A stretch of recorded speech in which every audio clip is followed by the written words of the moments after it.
Il ne savait pas ce qui se passait, mais il savait une chose, il était en danger. Et personne ne viendrait l'aider. Les jours suivants furent un enfer pour Karl. Le sommeil était devenu un luxe inatteignable. Sa santé se dégradait à vue d'œil. Il perdait du poids, ses joues se creusaient, ses yeux étaient injectés de sang.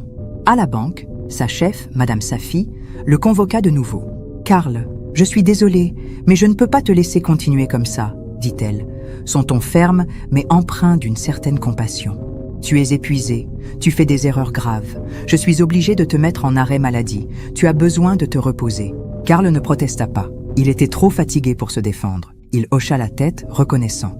Peut-être qu'un peu de repos lui ferait du bien. Mais le repos ne vint pas. Il était seul face à ses peurs, face à ces deux femmes qui le regardaient, comme si elles connaissaient un secret qu'il ignorait. Un après-midi, alors qu'il tentait de lire un livre dans le salon, Yacine s'approcha de lui. « Tu as l'air fatigué, Karl, dit-elle. Tu devrais te détendre.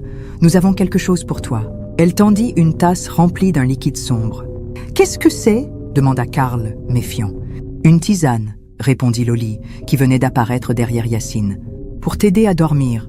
Nous avons remarqué que tu as le mal des grandes villes.